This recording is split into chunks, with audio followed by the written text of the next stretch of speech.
Have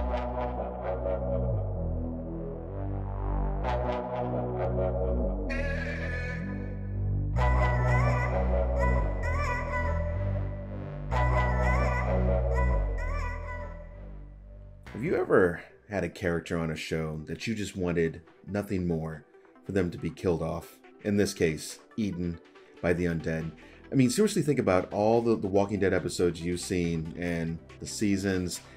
Try to find a character, because I tell you what, I have to dig deep. But you know what? No longer, because on World Beyond, I would want nothing more for Iris's character to go immediately. And we almost got it tonight, and it would have been, honestly, it would have been a godsend. It it just would have been. Welcome back, everybody, to the Z-Man Show as we're talking World Beyond, episode 6, called Shadow Puppets. And, you know, this show just continues to purposefully frustrate us as viewers. I mean, they must think we are just complete idiots. I mean, that's all I can put it as. I mean, the situations they get put into, I know. I'm such a negative attitude tonight on this one. I mean, we had a great Fear the Walking Dead episode. Don't get me wrong there. That was good. This season 6 is stellar. But World Beyond just continues to disappoint. And we're going to talk about that real quick and why I'm so ready to just throw in the towel on this. I'm holding on by barely a thread. So we're supposed to get this new character, right? That's supposed to change things up. One of the showrunners actually said, yeah, we have a new character that's going to shake things up on the show. I'm like, shake things up only in a sense that they're giving them an actual purpose of something else to do other than just walking around trying to get New York. You're traveling hundreds of miles, mind you, over an insanely crazy time period, as one of the people in the comments pointed out. There's just no way. I mean, the amount of time it would take them to get there would take months, just months to get up there. Hell, by the time they got up there, whatever was going to happen would already be done. So we meet this new character, Percy, right? And he's just kind of watching them in the shadows after they cross the river in their magical boat contraption that they built out of an air conditioner and a few other things. Cheers. And this guy, he's holding a spear and he's threatening this guy. Meanwhile, you know, Silas has got his wrench. You know, the other girls have their, you know, dinosaur spear, and not to mention Felix out there too. And he has a gun, which I didn't know, but he does have a gun. And I'm just saying, this guy's starting to poke an eye out. I'm like, gosh, you guys. The writing is just amazing on this show. Maybe I can hire you for my series. That would be awesome. Or not. But yeah, Iris's choices and her naive sense of just everything in the world is just so startling. It's just so silly. It's so silly. I can't even put it into words how frustrating she is. And, you know, willing to grasp onto this character. You know, she's always like that little bright-eyed puppy that's always kind of up in your face and hoping to, oh, how can I help? Or, you know, can I make your day feel better? This or that. I'm like, it's a freaking apocalypse, girl. I mean, you have been living literally under a rock your entire teenage years. How she got along and her father letting her be this naive about the world is just insane. It's insane and it's frustrating, and I'm losing it. I'm losing it. I can't stand her character. Everything she does is just complete crap.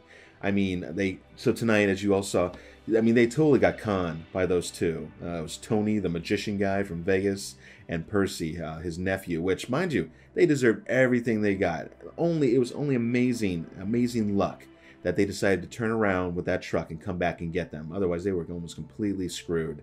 I mean, some of the others would have probably made it away because there was just a small little group of walkers coming. But all intents and purposes, Iris should be dead now. She should have been bitten. She already should have been bitten 5 times over on this show. But here we have just another time of plot armor where she just, you know, gets to another major encounter. I'm like, why do I even feel scared for her? I don't. We know you're not going to kill her off. She's the lead, you know, heroine chick, whatever. I mean, it's not going to happen. So don't even bother showing us the material. Gosh, sigh. This is just ridiculous. And if you're wondering, oh Mike, why do you even bother? Why do you even keep doing these reviews? Because I always have this goofy glimmer of hope. This hope that somehow this show is going to somehow come back and just wow the crap out of us. And we'll be like, oh man, did you see that come in? You know, or that. It's silly, and I give these shows way too much credit, especially zombie shows, where we are zombies, movies, and more. So I do cater to this stuff, but I always want for more, and it just lets us down every time, and it did again tonight. Tonight's episode was, I'll tell you what, the only thing that saved the episode, I mean, let's get it out there, was the zombie action. And thank goodness for that. I mean, it had already been like a full episode almost since we had any really decent zombies since the school encounters, which was pretty neat, I guess, overall. The jump scares tonight, I mean, if you weren't fully paying attention a couple times, it did kind of catch me off guard a little bit. But again, a jump scare isn't enough to, you know, wow me for an episode. Be like, oh, you get major points, right? Now, I will admit, the encounter that Felix had in the upstairs part of that building when they were looking for the guy with the keys and this and that, or whatever, who had apparently screwed over Percy and taking his truck and all this stuff. When he was looking and he saw that zombie to the right, and then he nailed it, and it was a mirror. Good trick. Photography, just angles anywhere. I mean, it threw me off. I was like, oh, that's legit. That could definitely happen. And, you know, obviously Felix, he was able to get out of it, but I feel Felix is capable. It makes sense. And those other kids, they would have got bitten for sure and mauled, killed, whatever, this and that. So that was pretty cool, and I have to give him props for that. But again, that's not enough to save an entire episode. I mean, she is the worst. I mean, just when Felix is like, he has the plan. The plan is, you know, a couple are going to stay in the back, and, you know, some are going to stay in the front, which, by the way, just blatantly standing in the front of that building. I'm like, you guys just want to get picked off? I mean, they probably don't know any better, but okay, come on, Felix. Help them out just a little bit more. But after telling Silas and Iris to hang out on the side and watch the gear, that was your one job to do. And she's like, oh, I can't take it. I got to go inside. Please do. And I also like that. Did she seriously do the "it's not you, it's me" speech to Silas? That look on his face was just priceless. I was just kind of, he's just like, you dirty bee, you know, basically calling him out, you know, and not being able to step it up when he needs to. And yeah, that's exactly what you meant, Iris. Don't try to back out now. And so then he gives her the idea. You have to kind of wonder, did maybe he tell her to go around the back just so maybe she could get bitten as a little payback for that comment she made? I'm sure it wasn't, but I'd like to think it was. But yeah, to have Silas just standing there and watching, and that guy, at first I thought he was turning, but then I was like, wait a minute, that was a gunshot wound to the head. How's this happening? And then he ends up taking their gear and loading. I was just standing there. I almost wanted to literally stand up and applaud. I was like, you guys got played so hard, and I'm loving every second of it. I should be feeling angry, you know, at Tony and Percy, but really I'm kind of impressed. I'm not even mad. The intro, so the intro, obviously, we needed a little bit more context to it. I mean, the episode was called Shadow Puppets, and we were seeing a little story, and Iris is narrating. Could you have gotten anybody else, please, to do this? I mean, even Hope. Just let Hope do it. But no, they had Iris do it, and she's narrating about how, you know, how the world changed and this and that and whatever. And I couldn't help but think to myself, this is something we should have saw on, like, day one, like episode 1. Why are we seeing this now? And again, I didn't know that they were going to repeat and show the Shadow Puppets at the end. It seems to be Tony and Percy's little entertainment show, which I have to tell you, I wasn't buying into the beautiful moment that I think they were trying to have there. I couldn't help but just feel like just kind of morbid and sick.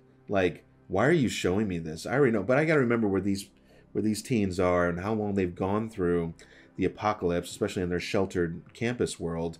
And seeing that, maybe it made more sense to them, but to an outside viewer, I was just thinking, I was like, Tony, this is your entertainment show? I mean, I don't think I'm going to sleep tonight. I feel so crappy, you know, showing the baby carriage and the parents and everything was good, and then the parents turned into zombies, but then by the very end, I know the flower kind of rose up, I think showing kind of like things had kind of cleared away and cleansed themselves, which they really didn't, though. The zombies are still there. There's still evil in the world. And then it showed, you know, a few families and a few, I think, survivors, you know, standing kind of as their shadow puppets. And again, I guess interesting, pretty amazing to pull off, I think, in the apocalypse, a show like that. But he was in the entertainment district, whatever, we'll go with it. But again, I didn't feel that moment. Did you feel it? Did you feel like, oh, it's a beautiful thing to see where they've come from? Probably not, because the show had already frustrated it to us up to this point. I just kind of like, I didn't care. I mean, I was trying to. I just didn't. I find Tony and his nephew kind of interesting. I don't know about shaking up the show. I think what they're going to bring to the table is probably more than what these teens are. I mean, at this point, I'm like, give me anybody else but these young kids. I just have to be honest, totally. I mean, Percy, yeah, he's young too, but at least he doesn't seem so dumb. Like, he's been growing up out there in the world, so he knows what it's like, and that's why they have to screw people over. At least in their defense, they don't kill anybody, but it could also be stated, well, you're taking their supplies, so ultimately you're killing them. I don't know. What do you think? Do you think I'm wrong on that? Do you think that, no, they just take the supplies and they leave them, at least they leave them with their lives?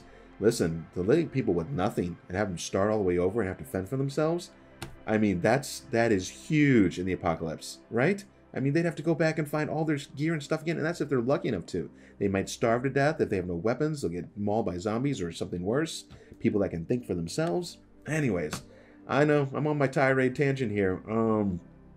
This one gets a lame score for me. I mean, an episode that maybe could have been salvaged by changing some things up, but I mean, just get Iris out of the main dialogue, please. Oh my God, I just cannot stand her.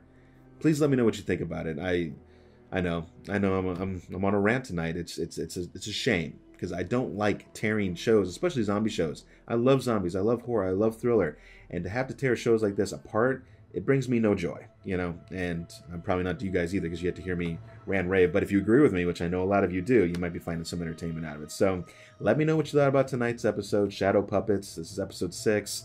I'm going to put up a little screenshot here of shows what's coming up in the next few weeks. I believe there's going to be about 9 episodes. I think that includes the finale, which the finale night, if you will, is going to show an episode plus the finale. So it's like a 2-hour event, if you want to call it that. I know, we're going to, for those who are willing to stick this out, 2 hours we're going to have to put up through this. Pray they have some big event going down so it actually gets exciting. On the next one, it looks like they're going after fuel to fuel this truck so then they can use it to get to New York. So they don't have to keep walking the entire way, and which will also speed and progress up the show. I guess maybe we should thank them for that, maybe. That is, if they are even able to get the fuel. How long do you think it's going to be? On a little side note, have you thought about it? How long do you think it's going to be before they kill off one of the major 4? You know, when it comes to Elton, Silas, Iris, and Hope. And furthermore, who do you think is going to go first? If I had to guess, I mean, I would think that one of them has to die before the end of the season to give us a little bit more of the serious nature of the show, what it could be. And if it had to be one, I might get rid of Elton, probably. I don't think I get rid of a sister just yet. It seems just too early, especially if they don't make it to their dad. Silas, it's a possibility, but I think Elton's most of the time. I mean, did you see Elton's face when he came up on that dead body in the truck, or after they pulled it out? He's just like, oh dear, oh dear. I was just like, you guys have no hope whatsoever. I mean, what did you think you were going to see out here? You know, I mean, and then maybe that's the problem. They didn't think at all. They just went with it and just said, hey, we'll do this. It'll work, right? It's a good thing. We already talked about it before, as I know on the show. We talked about this.